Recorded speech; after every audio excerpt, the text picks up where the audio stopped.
Guarantee देता हूँ, मैं सुनील सांगवान ये गारंटी देता हूँ कि उसकी पैरोल पर एक भी बार भी मैंने रिकमेंड नाम का शब्द लिखा हो तो अगर रिकमेंड लिखा हुआ शब्द वो लिया है मेरे पास तो उनका जुतार मेरा सर। नहीं, मेरे पास पार्टी कार्यालय से फ़ोन आया था, राष्ट्रीय कार्यालय से, कि आपने कल रिज़ाइन करना है। एंटी इनकम्बेंसी दरअसल प्रदेश सरकार की नहीं है, बीजेपी की नहीं है। जो स्थानीय विधायक थे, स्थानीय नुमाइंदे थे, उनकी एंटी इनकम्बेंसी है, जो कि पब्लिक में रह नहीं पाए, पब्लिक में दिखे नहीं, पब्लिक में कोई काम नहीं किया। अच्छा, वो तो पार्टी सुप्रीमो बताएगी। मैं तो नहीं मानता कि बाबा ने रिकमेंड किया होगा मेरा नाम। आपसे बाबा के संबंध कैसे थे? जेलर और कन्विक्ट वाले ही? बिल्कुल, उससे भी कम। इस हिंदुस्तान के अंदर हर तीसरे चौथे महीने कहीं ना कहीं इलेक्शन होता है, यूँ तो फिर कोई कैदी को निकालोगे ही नहीं आप। इमरजेंसी पैरोल जो होती है वो पावर है सुप्रिटेंडेंट जेल की। उसने 3 बार आज तक इमरजेंसी पैरोल मांगी है, तीनों बार मैंने उसकी रिजेक्ट की है। साइन होकर पैरोल जो मिलती है वो कभी भी सुप्रिटेंडेंट जेल के साइन होकर नहीं मिलती। पैरोल हमेशा डिविजनल कमिश्नर सैंक्शन करता है। ट्रोल जो हो रही है, ट्रोल आप ये कीजिए कि मैंने उसकी 3 गुरमीत राम रहीम की 3 पैरोल मैंने मेरे हाथ से रिजेक्ट की थी। नमस्कार, मेरा नाम है सतसिंह, हरियाणा फाइल्स में आपका स्वागत है। आज मेरे विशेष मेहमान हैं जेलर साहब, क्योंकि ट्विटर के ऊपर ऑनलाइन एक ट्रोल चल रहे हैं जेलर साहब के नाम से, जो कि भारतीय जनता पार्टी के चरखी दादरी से बीजेपी के कैंडिडेट हैं। तो अगर बात करें सुनील सांगवान जो बीजेपी के प्रत्याशी हैं, इन्होंने करीब 22 साल हरियाणा प्रिजन डिपार्टमेंट में नौकरी की है और उसके बाद अभी एकदम से शायद 1 तारीख को इन्होंने रिज़ाइन दिया। उसके बाद बीजेपी ज्वाइन की और इनको टिकट भी मिल गई। बहुत सारी बातें हैं, सांगवान साहब से खुद ही बातचीत करते हैं। सांगवान साहब, आपका स्वागत है। धन्यवाद जी। अच्छा सांगवान साहब, कितने साल नौकरी की आपने प्रिजन डिपार्टमेंट में? मैंने 22.5 साल नौकरी की है जी। पहली पोस्टिंग कहाँ थी? पहली पोस्टिंग गुड़गांव, आखिरी भी गुड़गांव। अच्छा, तो जो लोगों के जहन में है वो आपकी रोहतक वाली पोस्टिंग, कितने साल आपने यहाँ लगाए? मैंने यहाँ 6 साल लगाए। 6 साल रहा मैं, 2017 से और 2023 तक। अच्छा, मुझे याद है, मैं खुद भी अंग्रेजी अखबार में काम करता हूँ। आपका एक प्रोजेक्ट था मियावाकी प्रोजेक्ट, जिसको सिर्फ मैंने ही नहीं, बहुत सारे मीडिया ने भी। तो आप क्या एनवायरनमेंट को पसंद करते हैं? क्योंकि प्लांटेशन तो ये माने जो आपने शायद 3-4 साल पहले पौधा लगाया था, आज पूरा जंगल खड़ा है वहाँ पर। बिल्कुल जी, मियावाकी प्रोजेक्ट था हमारा, जिसके अंदर हमने यहाँ रोहतक जेल के अंदर 2000 गज में 5000 पेड़ लगाए थे। और वो आज कम से कम 40-40, 50-50 फुट के पेड़ हो रहे हैं 2 साल में। और उसी मियावाकी की सफलता को देखते हुए हरियाणा सरकार ने मियावाकी प्रोजेक्ट के लिए बजट अलॉट किया है। सिर्फ रोहतक जेल के जो मियावाकी प्रोजेक्ट था उसको देखते हुए। आप 5 साल यहाँ रहे, एक बहुत ही हाई प्रोफाइल कन्विक्ट आपके यहाँ आया, प्रिजनर। अब आए ना असली सवाल पर। जी, मैं असली सवाल, और भी बहुत सारे हैं लेकिन वो पहले वाले बहुत ज़रूरी थे, क्योंकि हमारे जो ऑडियंस हैं वो हर तरह के ऑडियंस है। कुछ आपके समर्थक भी मिलेंगे, कुछ ट्रोल करने वाले भी मिलेंगे, कुछ विपक्ष वाले भी मिलेंगे। हमने तो सबके सवाल पूछने हैं जी। जो कन्विक्ट हैं राम रहीम, वो 5 साल आप यहाँ रहे, उनको 6 बार पैरोल आप यहाँ रहे तब मिली, और हर बार कोइंसिडेंस ऐसा हुआ कि चुनाव से पहले मिली। अब इसके पीछे क्या संयोग है? आपको ट्रोल भी किया जा रहा है। नहीं, आप सवाल बताइए क्या करेंगे। नहीं, सवाल ये है कि 6 बार पैरोल आपके साइन होके मिली है। नहीं, साइन होके पैरोल जो मिलती है वो कभी भी सुप्रिटेंडेंट जेल के साइन होके नहीं मिलती। पैरोल हमेशा डिविजनल कमिश्नर सैंक्शन करता है। ट्रोल जो हो रही है, ट्रोल आप ये कीजिए कि मैंने उसकी 3 गुरमीत राम रहीम की 3 पैरोल मैंने मेरे हाथ से रिजेक्ट भी की है। ये कब की बात है? ये अभी तो बताता हूँ आपको, क्योंकि ये सवाल बहुत ज़रूरी है, सभी जानना चाहते हैं। उसने 29/7/2019 को अपनी बीमार माँ से मिलने के लिए इमरजेंसी पैरोल मांगी। और वो जेल में कब आए थे? वो 17 में, 25 अगस्त 2017 को। अच्छा, उसके कितने दिनों बाद उन्होंने पैरोल की अप्लाई किया? अपने 2 साल बाद। 2 साल बाद। जबकि आम कैदी 1 साल के बाद पैरोल का हकदार हो जाता है। जी। उसके बाद उसने दूसरी पैरोल मांगी 30/10/2019 को। उसकी माँ बत्रा हॉस्पिटल में एडमिट थी, वो मैंने मेरी कलम से रिजेक्ट की। उसके बाद उसने पैरोल मांगी बीमार माँ की 20/4/2020 को, वो मैंने मेरी कलम से रिजेक्ट की है। फिर 2022 में क्या हुआ? क्या आपने वो मांगी थी उसने इमरजेंसी पैरोल। पैरोल 2 तरह की होती है, एक इमरजेंसी पैरोल, एक रूटीन की पैरोल। इमरजेंसी पैरोल जो होती है वो पावर है सुप्रिटेंडेंट जेल की। उसने 3 बार आज तक इमरजेंसी पैरोल मांगी है, तीनों बार मैंने उसकी रिजेक्ट की है। बाकी जो रूटीन की पैरोल है वो डिविजनल कमिश्नर सैंक्शन करता है। मेरा काम सिर्फ चिट्ठी, उसकी चिट्ठी को आगे फॉरवर्ड करना है। नहीं, बहुत सारी चिट्ठी ऐसे भी तो होंगे जो आप आगे नहीं फॉरवर्ड करते होंगे, मतलब क्योंकि ये आप ही बताएंगे, हमें तो ऐसा लगता है एज एन आउटसाइडर। जी, जेल मैनुअल को हम तो इतना जानते नहीं, मतलब आम आदमी नहीं जानता प्रोसेस क्या होता है। मान लीजिए कोई कैदी है, अप्लाई करता है पैरोल के लिए, क्या आप हर एप्लीकेशन आगे भेजते हैं? हाँ, मैं इसमें बताऊंगा आपको। माननीय उच्च न्यायालय के आदेश हैं कि competent authority he speaking order issue करेगी, मतलब उसके ऊपर डिसीजन भाई वो एलिजिबल है नहीं है। हमारे लिए ये आदेश होते हैं प्रिजन डिपार्टमेंट के लिए कि आप कोई भी बंदी पैरोल की एप्लीकेशन अगर देगा तो आपने उसके ऊपर डिसीजन नहीं लेना है, वो डिविजनल कमिश्नर लेगा, क्योंकि डिविजनल कमिश्नर कंपिटेंट अथॉरिटी है पैरोल की। तो 2022 में क्या हुआ कि सरकार की तरफ से कोई दबाव था, ऐसा बहुत सारे लोग कह रहे हैं? नहीं, सरकार दबाव क्या होता है? सरकार क्या होती है? सरकार डीजी, सरकार एसीएस होम, सरकार सीएम। मेरे से नीचे वालों के लिए सरकार मैं हूँ, मेरे से ऊपर वालों के लिए मेरे लिए सरकार वो हैं। सरकार का कोई कभी का दबाव नहीं है। रोहतक जेल में करीब 2000 कैदी होंगे जितना मुझे आइडिया है, तो क्या हर कैदी को इसी तरह से दरियादिली से पैरोल दी गई है? हर कैदी को दरियादिली से पैरोल दी गई है। हर कैदी को 1 साल बाद पैरोल मिलती है, इसको तो जाके 3 साल बाद पैरोल मिली है। आप ये बाबा की मतलब हैं? हाँ, गुरमीत राम रहीम की। हाँ।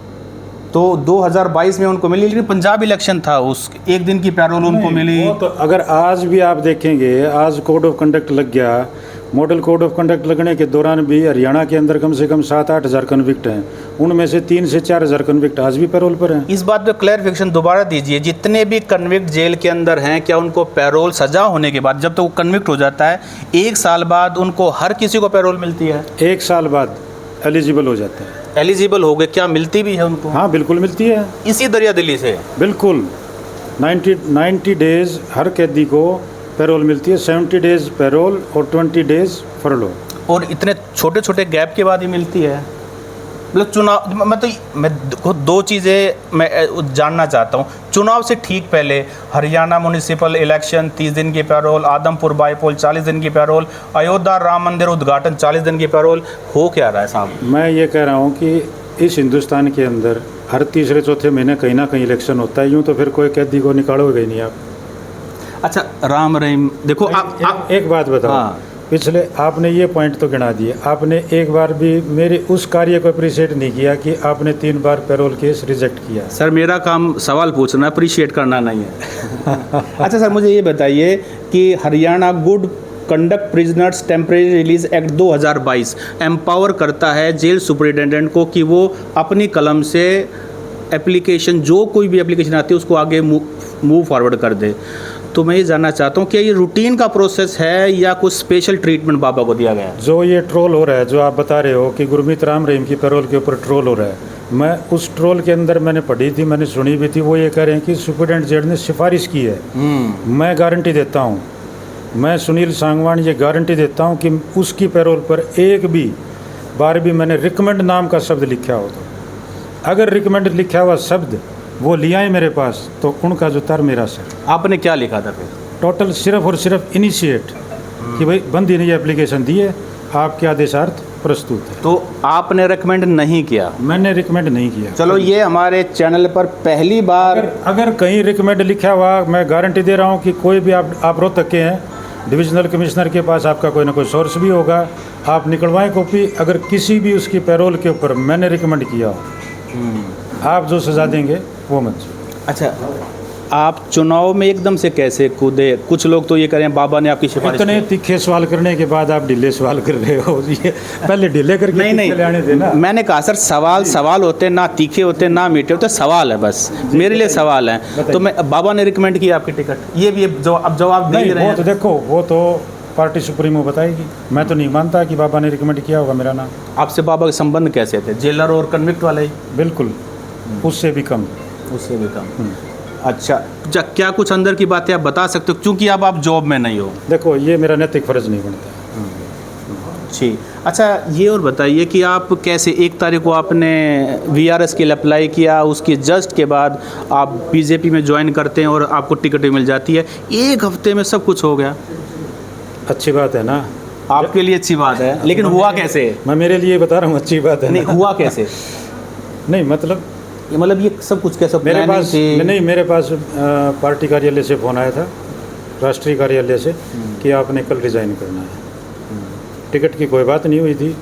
टिकट की लिस्ट आउट होने के बाद मेरे को पता चला था कि मेरे को टिकट मिल गई। सर बिना टिकट कंफर्मेशन के कौन रिजाइन देता है? इतना तो देखो, बड़े आदमी अगर आपको ये कहता है कि ये कर लो, तो मैं मानता हूँ कि वो रिस्क ले लेना चाहिए। कौन था वो बड़ा आदमी?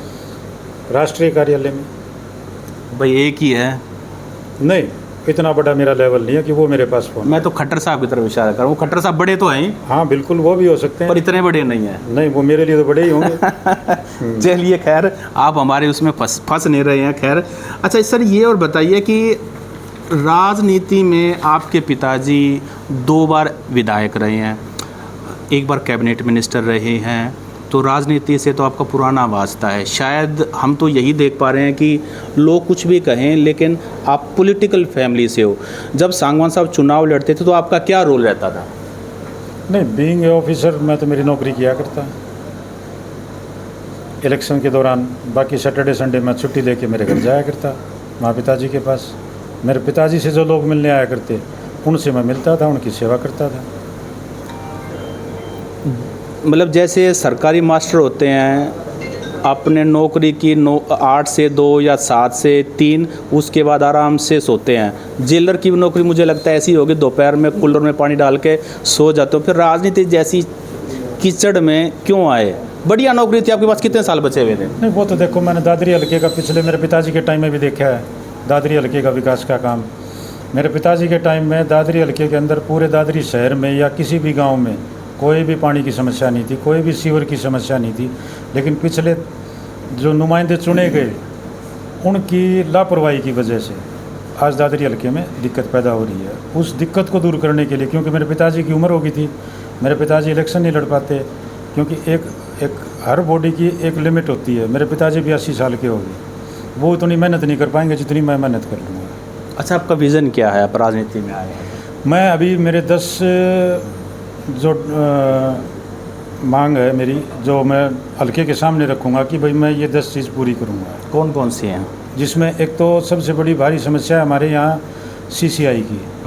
CCI को मैं सीमेंट फैक्ट्री की जो लैंड है 200 एकड़ के करीब, उसको सरकार द्वारा परचेज करवा के उसके अंदर कोई ना कोई यूनिट स्थापित करूँगा। वो तो रोज़गार भी काफ़ी पैदा करेगी, बिल्कुल, अगर बिल्कुल, चालू हो गई तो। बिल्कुल जी। इसके अलावा सतगामा एक क्षेत्र हमारा, और बहुत बड़ा इलाका है, और ये रावड़दी, खातीवास, जिंजर, अचीना, मोरवाड़ा, ये जो इलाका है, इसके अंदर बरसाती पानी खड़ा हो जाता है।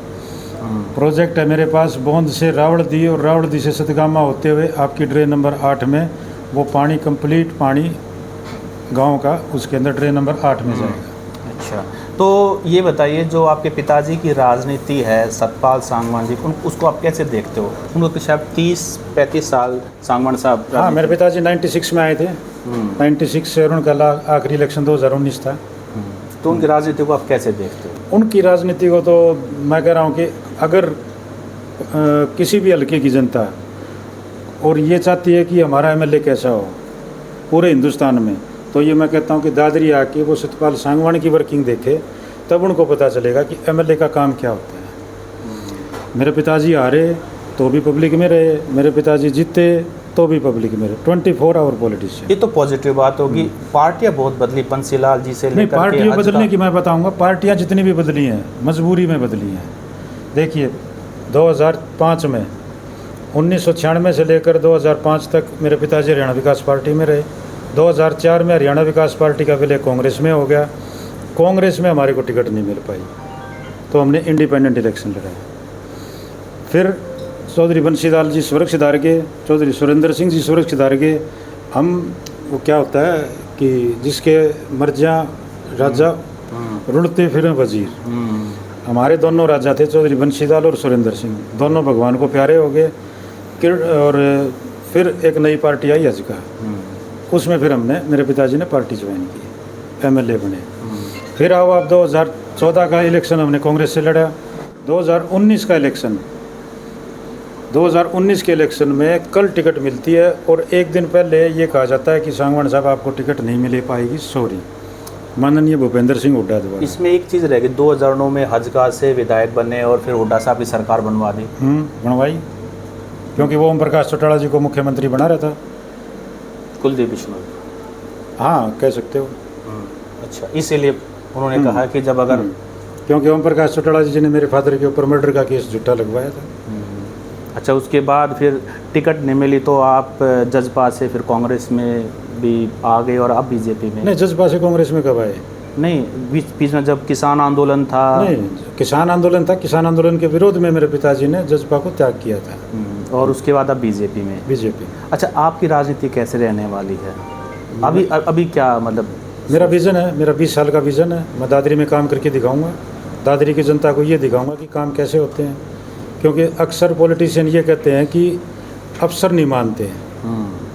मैं अफसर भी रहा हूँ और आप लोगों की दुआएं रही और दादरी की जनता की दुआएं रही तो मैं पॉलिटिशियन भी बनूंगा और अफसरों को तो मेरे को चलाना आता है। अच्छा, दादरी में दंगल गर्ल बबीता फोगाट भी टिकट मांग रही थी, बहन जी को टिकट नहीं मिली, आपको टिकट मिल गई, उनको मनाने का भी आपको प्रयास करना। हाँ, मेरी बात हुई है, बहन जी ने मेरे को विश्वास दिया है कि मैं आऊँगी। अभी तो वो बाहर गई हुई है, आउट ऑफ स्टेशन है। 2 से 3 दिन का नाम लिया उन्होंने कहा कि मैं दादरी आऊँगी और मैं आपकी भाई की मदद करूँगी। नाराज़ हैं? नहीं, मेरे से तो नहीं है। नहीं, आपसे तो नहीं होंगे, लेकिन हाँ। वैसे टिकट ना मिले। नहीं, मेरे को बातचीत में ऐसा कुछ नहीं लगा कि वो नाराज़ है। अच्छा, बीजेपी के अंदर अभी आप जब अभी तक बहुत थोड़ा दिन है तो महीना रह गया आपके पास, तो महीने के अंदर क्या करेंगे? गांव-गांव जाएंगे, लोगों से मांगेंगे? क्योंकि बहुत सारे लोग बीजेपी से नाराज़ भी हैं, क्योंकि समीकरण इस तरह से 10 साल की एंटी इनकम्बेंसी भी है। हाँ, एंटी इनकम्बेंसी दरअसल प्रदेश सरकार की नहीं है, बीजेपी की नहीं है। जो स्थानीय विधायक थे, स्थानीय नुमाइंदे थे, उनकी एंटी इनकम्बेंसी है, जो कि पब्लिक में रह नहीं पाए, पब्लिक में दिखे नहीं, पब्लिक में कोई काम नहीं किया। अच्छा, एक बहुत सारे लोग खास करके जो हरियाणा से बाहर के लोग हैं जो हमारा ये इंटरव्यू देखेंगे, उनके लिए मैं ये सवाल उनके लिए भी है कि आपके जो दोनों बच्चे हैं वो इंडियन आर्मी में ऑफिसर्स हैं। मैं ये कहना चाह रहा हूँ कि अक्सर लोग मीडिया में या आम पब्लिक ये कहती है जब भी कोई कश्मीर में या बॉर्डर पर शहीद होता है, किसी का बेटा होता है, किसी का रिश्तेदार होता है, किसी का जानकार होता है, किसी का दोस्त होता है, तो सब गुस्से में एक ही बात कहते हैं कि ये पॉलिटिशियन अपने बच्चों को फौज में क्यों नहीं भर्ती करते। मैं बड़े गर्व से कहता हूँ कि मेरे दोनों बच्चे आर्मी में हैं, देश की सेवा में हैं। मेरा बेटा सियाचिन ग्लेशियर में है जहाँ -30 डिग्री टेम्परेचर है। मेरी बेटी अरुणाचल के दुर्गम पहाड़ियों में। बड़ी आसानी से आप उनको कहीं प्राइवेट में या सरकारी में फिट कर सकते थे, क्योंकि मतलब इतना रुतबा। नहीं, फिट करना क्या होता है? नहीं, फिट करने का मतलब मौका दे सकते थे। फिट कांग्रेस की सरकार में होते थे, बीजेपी की सरकार में फिट नहीं होते। नहीं होते? हाँ। नहीं, चलो आपकी टिकट तो फिट हो गई है, बाकी हमें नहीं पता। नहीं, टिकट मैं कह रहा हूँ कि कुछ ना कुछ बीजेपी को मेरे अंदर या मेरे परिवार के अंदर या मेरे पिताजी के अंदर और कुछ ना कुछ लगा होगा, तभी मेरे ऊपर विश्वास जताया पार्टी ने। जो आपने राजनीति में लिया, घर पे बच्चों से डिस्कशन किया होगा तो उनका क्या कहना था? उन्होंने कहा पापा हम आपके साथ हैं। जी, तो सांगवान साहब आपने हमें इतनी बातचीत की, समय दिया, आपका बहुत बहुत धन्यवाद। Thank you.